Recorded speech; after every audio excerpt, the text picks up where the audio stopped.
Former President of Peru, Alejandro Toledo, has been arrested in the U.S. under extradition orders. Hundreds of thousands have been forcibly displaced in El Salvador due to gang violence. And Palestinian refugees in Lebanon protest against unfair labor laws. Hello and welcome to Telesur English. I am Estefania Bravo. This is from the South. Former Peruvian President Alejandro Toledo has been arrested in the U.S. under extradition orders. Toledo has been on the run since 2017 when he was sentenced to 18 months preventive detention under charges of influence peddling. He's also wanted under corruption allegations as he is accused of having received $20 million in bribes from the Brazilian construction company Odebrecht. According to Peruvian authorities, the extradition process could take anywhere between 6 and 12 months. Moving on, 19 more Venezuelans are flying home from Peru as part of the Bolivarian government's return to the Homeland plan. They arrived at the airport in Lima to catch a flight laid on by the Venezuelan authorities. Another flight is due to leave Peru on Wednesday. So far, over 14,000 Venezuelan migrants have taken the opportunity to return from various Latin American countries under the plan. Our correspondent Jaime Herrera was with the Venezuelans at the airport in Lima as they left. Ya esperando que los 90 venezolanos que participan hoy del Plan Vuelta a la Patria ingresen ya a la sala. We are here in the airport waiting for these 90 Venezuelans to go through the gate to board this first flight. I say the first because we are expecting another flight tomorrow, also carrying 90 Venezuelan migrants back to Caracas. They have decided to go home and leave behind the difficult circumstances they have had to deal with here in Peru. One of those taking advantage of this opportunity to return home is Xiomara Liendo, and she is with us now to tell about her particular situation. She came to get her nephew who suffered an accident and is now unable to walk, which made things very difficult for him here. Yes, indeed. It's been very difficult. I have been here for almost 6 months looking after him, with very little to survive on. We got help from another Venezuelan family who were very good to us and helped a lot. I can't complain about the doctors here in Peru. They treated him very well, but of course, here in Peru they have their own regulations. Medication is expensive, and we have had to pay for that. But thank goodness, my nephew is now recovering his health. It will be a slow process of convalescence. The doctors tell me it will take between 1 and 2 years for him to get completely better, because he suffered a very hard blow to the head. His skull was fractured. If they hadn't operated on him immediately, he would have died. This has meant big debts for you, hasn't it? Yes, very big debts. In fact, we got a lot of help from the foreign ministry. They supported us, and I certainly can't complain about the help they have given me here in Peru. But the fact is, I never intended to leave Venezuela. I only came here to fetch him. The healthcare is very expensive here, isn't it? Yes, very expensive. If you don't have money here, you die. It's as simple as that. You can't survive without money. And they told me that before I came in January, they said, "Lady, come, but come with money, because if not, the patient will die." I took 2 months to get all the paperwork sorted out, and I had to pay for everything, as well as the drugs, the hospital, everything. You say your nephew was attacked and beaten. Do you think that had anything to do with the xenophobia against the Venezuelans here? Yes, I think it did. I think it did because when I went to collect his things, I met one of those people and he wouldn't look me in the eye. He didn't seem sincere. He didn't give me a clear explanation. He told me one version of what happened and then he told me another version. And no, nobody has taken responsibility for what happened. Nobody at all. Not even the police. When I went to find out what happened, the police just said, well, someone called them and said he had fallen from the 3rd floor and they'd taken him to the hospital. But the doctors rejected that version, right? en su momento me dijeron, me preguntaron, ¿qué le pasó? When I arrived, the doctors asked me what had happened to him. I said, I don't know. I have just arrived from Venezuela. That's what I want to know. So they told me to find out what really happened, because the people who brought him said it was a fall. But clearly, it wasn't a fall, because he received a blow to the head, the back of the head, in a part that wouldn't be explained by a fall. So a very sad story and a very concerning one, which is why they have to return to Venezuela, which they are able to do because of the support from the Venezuelan government's return to the Homeland plan. So as we said, 90 Venezuelans are going home today and another 90 tomorrow, heading home to get away from the very difficult situation here in Peru, many of them even having to sleep rough in the streets. We thank Jaime Herrera for that update. Workers, campesinos, and indigenous groups are on strike against the government of Lenín Moreno in Ecuador. Protesters are marching against labor reforms, massive layoffs in the public sector, and regressive taxation. Social movements also criticize the government's policies which benefit large-scale and landowners and multinational companies, as well as the agreement with the IMF, which demands austerity measures. In each of Ecuador's provinces, we are active, and we aren't going to stop. This call is to the whole Ecuadorian people. We have to stop the government's measures, the massive layoffs, the lack of medicine in hospitals. Everything that we've achieved in the past 10 years is being destroyed today.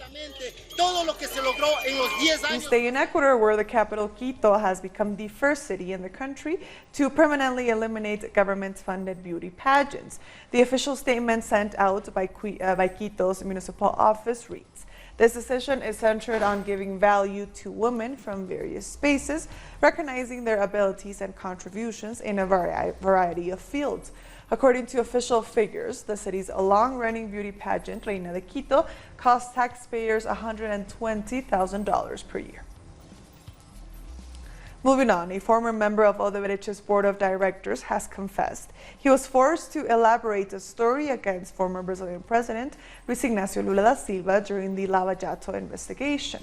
During his most recent testimony at a court in Sao Paulo, Carlos Armando Pascual, a former superintendent at the construction company, said he was forced into implicating the former president by testifying about alleged crimes he was not involved in.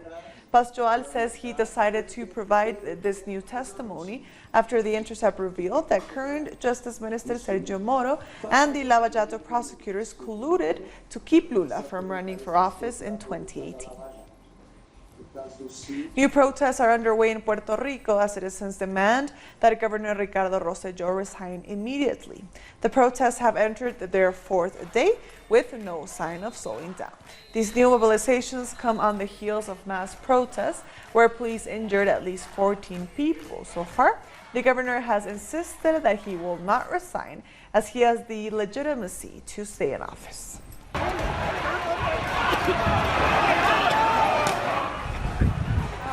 Of thousands, marking an escalation of the political crisis that began over the weekend when a social media chat between high-ranking political figures administered by Rosselló was leaked, revealing homophobic, racist, and misogynistic comments.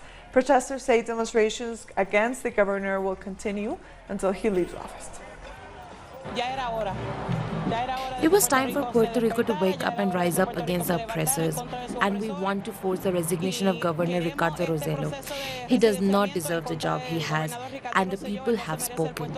Even if the legislature does not care one dime about the people, they are there because of us, and we are showing them, giving them a lesson that they have to remember. We pay their wages. Gang violence in El Salvador has forced the internal displacement of thousands of families. Human rights organizations that report on the situation say there is dire need for victims to be giving aid.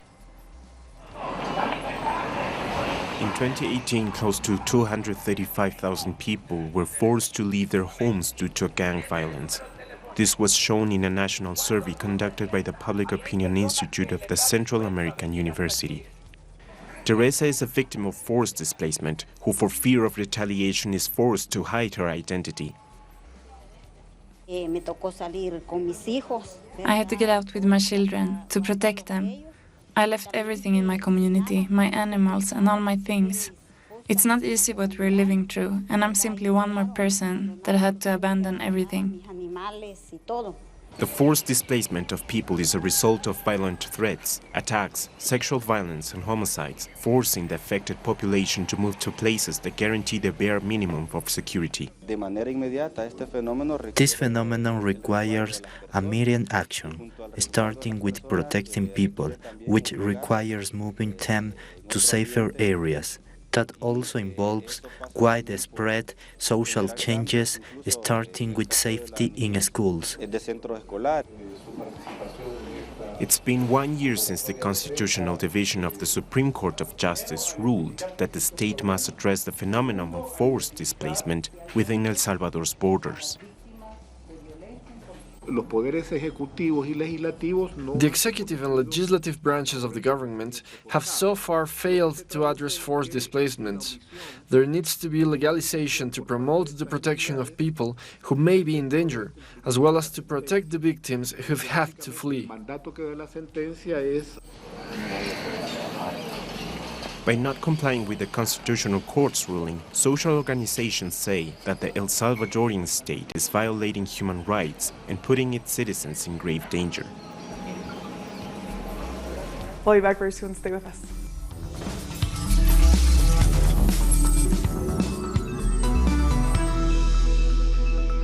Welcome back to From the South.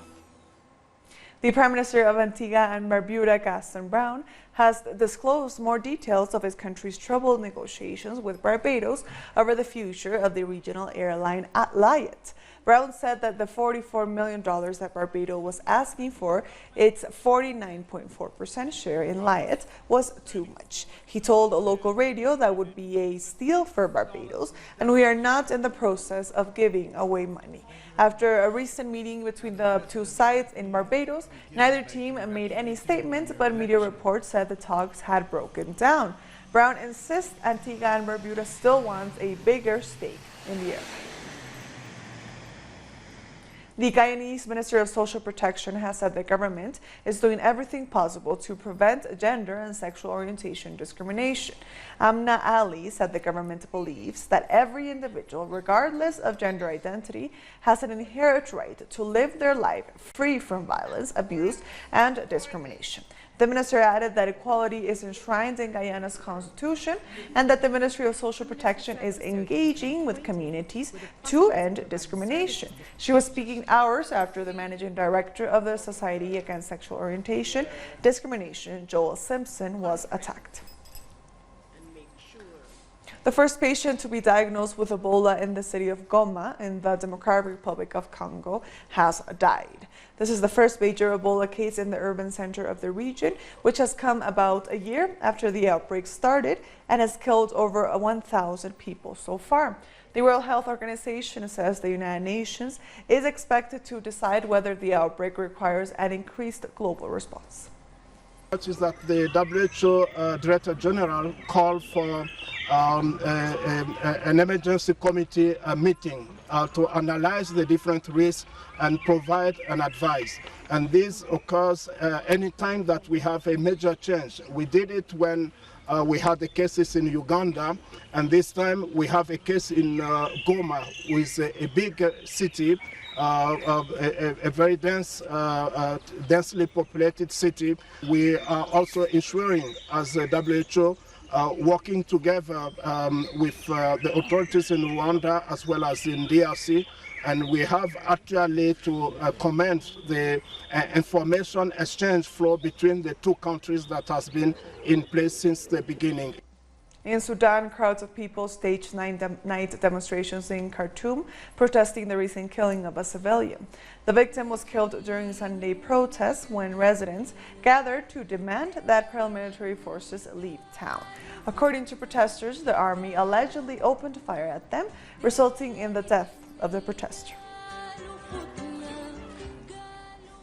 The government in Mali has rejected a call for dialogue with insurgents as the solution to the country's political crisis.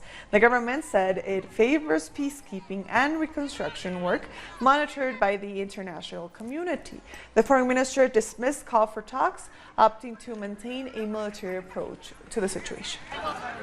The military approach remains because property and people must be secured. The level of violence must be reduced, but at the same time working to find deep answers through a political approach that is already underway. A permanent secretary of the management policy framework is already appointed. He is ready to get down to the job. He is working, and we hope to get results soon. We'll be back very soon. Stay with us.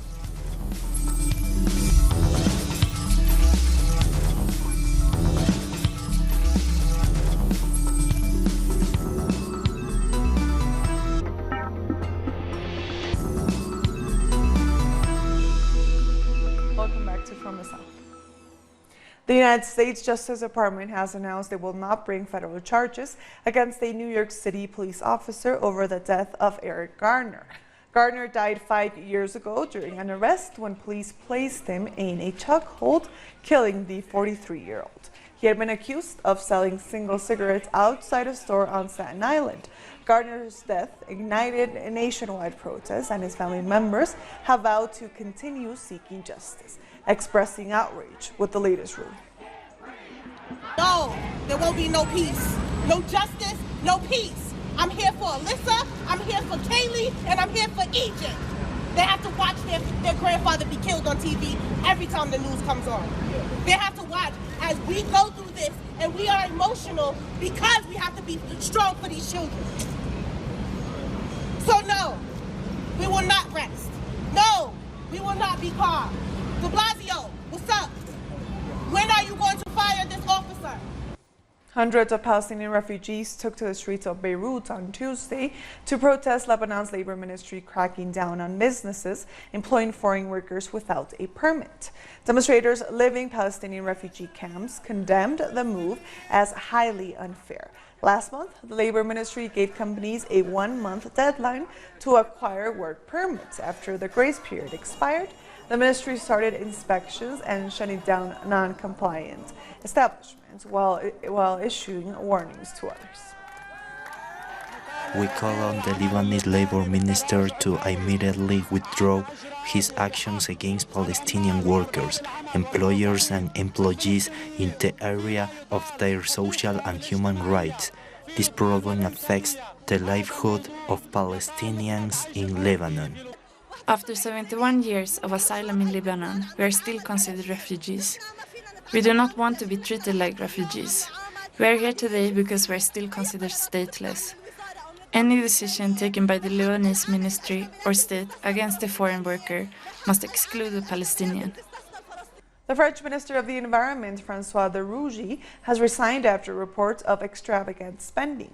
Last week, an investigative website revealed the minister's habit of spending taxpayers' money on extravagant dinners and renovations to his ministry residence. In his resignation letter, Rugy said he's stepping down because the effort required to fight the accusations would compromise his ministerial duties, adding that he had already filed a criminal complaint against the website, which reported on the allegations. He is the fourth minister to step down since Emmanuel Macron took office in 2017. And with that story, we've come to the end of this news brief. These and other stories, as always, find them on our website at telesurenglish.net. And also join us on social media. We are on Facebook, on Twitter, and on Instagram. For Telesur English, I am Estefania Bravo. Thank you for watching.